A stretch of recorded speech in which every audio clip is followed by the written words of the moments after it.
Assalamualaikum warahmatullahi wabarakatuh. Bismillahirrahmanirrahim.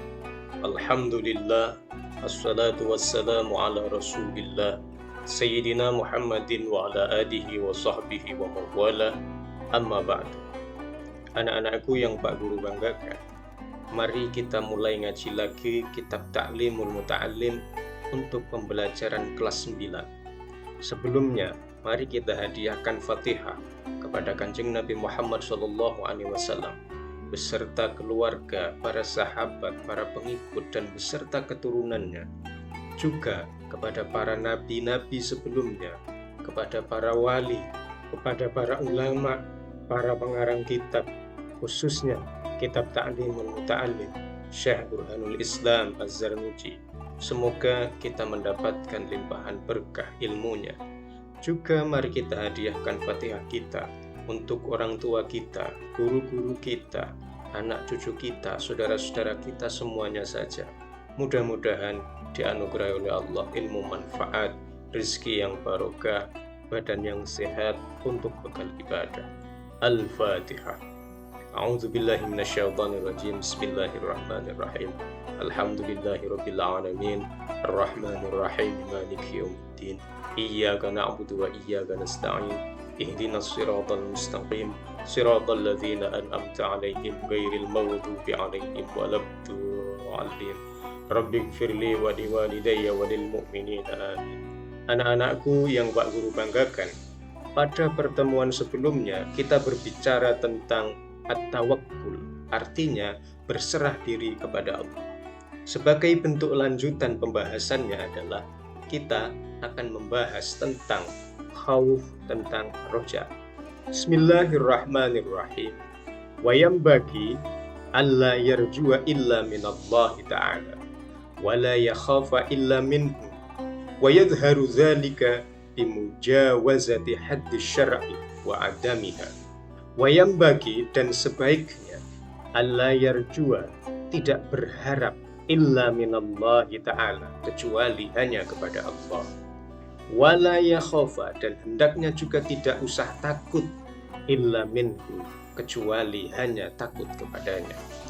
Wayadharu, dan benar-benar tampak zalika, berharap dan takut hanya kepada Allah tadi, itu bimujawazati haddi syar'i, dengan cara ada atau tidaknya melampaui batas-batas syariat, wa adamiha, dan tidak ada melampaui batas syariat.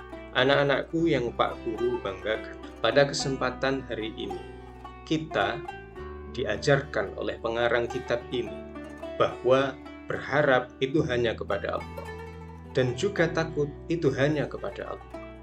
Salah satu hal yang bisa kita perlihatkan untuk menunjukkan bahwa kita ini takut ataukah hanya berharap kepada Allah, itu adalah dengan mengenali batas-batas syariatnya.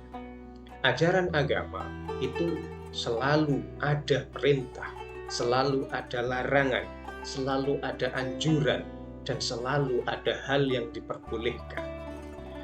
Kita sebagai orang Islam melaksanakan syariat agama itu berdasarkan pengetahuan kita, apakah hal ini terlarang, ataukah hal ini dianjurkan, atau bahkan ini diwajibkan. Kita contohkan sholat. Sholat itu adalah hal yang diwajibkan. Sholat 5 waktu adalah hal yang diwajibkan. Oleh karenanya, di dalam melaksanakan sholat tersebut, itu adalah bentuk bahwa kita hanya berharap kepada Allah. Buktinya, kita ruku, kita sujud, dan meminta di dalam sholat itu hanya kepada Allah Subhanahu wa Ta'ala. Kita contohkan lagi, kita berpuasa, itu juga menunjukkan bahwa kita ini adalah lemah, hanya tergantung pada sepiring nasi, hanya tergantung pada segelas air. Kemudian dengan sadar meyakini bahwa yang diharapkan dan yang ditakuti itu hanyalah Allah Subhanahu wa Ta'ala. Seandainya Allah berkehendak lain, kalian bisa jadi lemah, kalian bisa jadi tidak kuat apa-apa, maka kembalinya adalah kepada Allah Subhanahu wa Ta'ala. Anak-anakku yang Pak Guru banggakan, pada kesempatan kali ini juga kita harus tahu batas-batas syariah. Kalau kita melaksanakan sholat, misalnya sholat subuh, mulai terbitnya fajar sampai terbitnya matahari, maka batas syariah pertama adalah terbitnya fajar dan batas syariah kedua adalah terbitnya matahari. Sehingga kalau kita mengklaim, kita mengaku diri kita takut kepada Allah atau berharap hanya kepada Allah, maka dua batas syariah tersebut tidak boleh dilampaui. Sehingga kalau sholat subuh setelah matahari terbit itu tidak termasuk bagian dari takut atau berharap hanya kepada Allah. Atau sebelumnya, sebelum terbitnya fajar kok sudah melakukan sholat subuh, itu juga tidak bisa dikatakan takut atau hanya berharap kepada Allah. Anak-anakku yang Pak Guru banggakan, kemudian kita diingatkan lagi oleh pengarang kitab bahwa faman asallaha ta'ala khaufan minal makhluk faqad khafa ghairallah.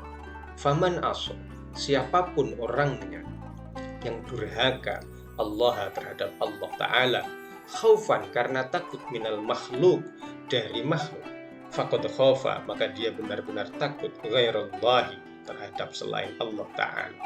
Kita seringkali pada akhir-akhir ini dihadapkan pada sebuah fakta bahwa kasus COVID-19 ini menyita banyak perhatian.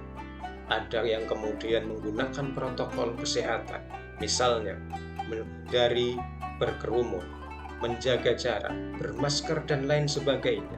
Pada hakikatnya, itu adalah upaya kita untuk tetap menjaga diri kita tetap sehat. Tidak ada urusan itu takut kepada selain Allah.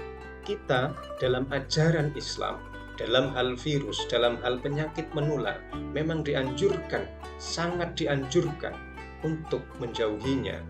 Misalnya, ada penyakit menular. Ajaran Islam itu mengatakan, firru minal judami firoroka minal asadi. Larilah kalian dari penyakit menular itu seperti kalian lari dari singa.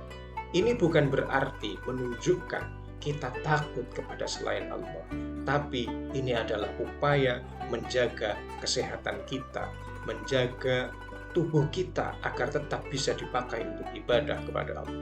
Anak-anakku yang Pak Guru banggakan, pada kesempatan kali ini pula, takut terhadap makhluk bukan berarti takut kepada Allah atau salah takut kepada Allah. Akan tetapi, takut kepada makhluk ini sesuai dengan porsinya. Kita harus punya rasa takut kepada orang tua kita, guru kita, oleh karena keduanya adalah orang yang mengarahkan kita, mengangkat derajat kita, dan mengasuh kita sejak kecil.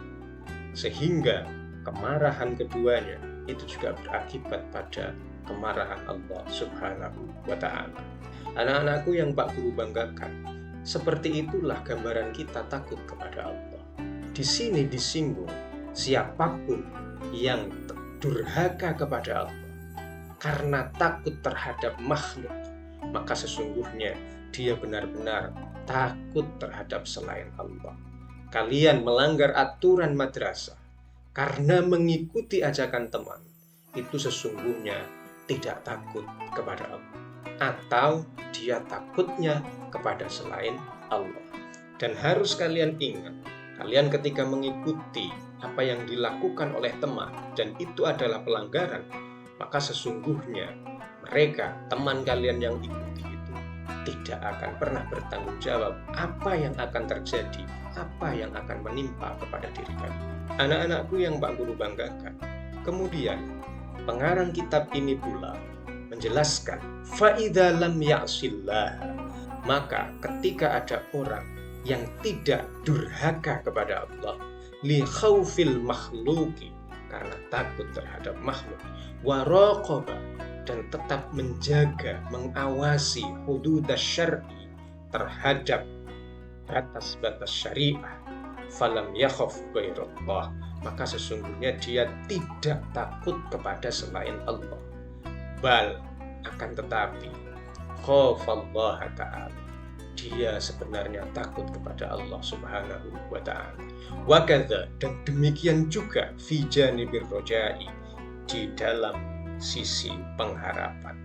Anak-anakku yang Pak Guru banggakan, dalam kesempatan ini pengarang kitab mencoba membandingkan antara takut kepada Allah dan berharap kepada Allah. Misalnya di sini dicontohkan seseorang yang tidak mau bermaksiat kepada Allah karena takut terhadap makhluknya dan tetap menjaga batas-batas syariah, maka sesungguhnya dia tidak takut kepada selain Allah, akan tetapi dia takutnya kepada Allah.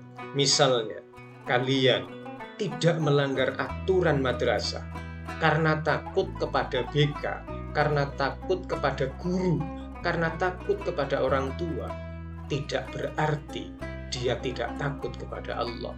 Pada hakikatnya dia takut kepada Allah melalui lantaran takut terhadap makhluknya. Demikian juga dalam hal berharap. Berharap kepada Allah itu juga bisa dipastikan melalui manusia. Kita bisa berdoa, ya Allah, sukseskanlah belajarku. Kemudian dalam hal lain kita berharap, ya Allah, mudah-mudahan guruku bisa hadir mengajari kita, menyampaikan ilmu sehingga kita bisa sukses dalam belajar. Anak-anakku yang Pak Guru banggakan, demikianlah apa yang bisa Pak Guru sampaikan dalam pembelajaran taklim kali ini. Mudah-mudahan bermanfaat. Mulai awal sampai akhir, kurang lebihnya mohon maaf. Wallahul muwaffiq ila aqwamit thoriq.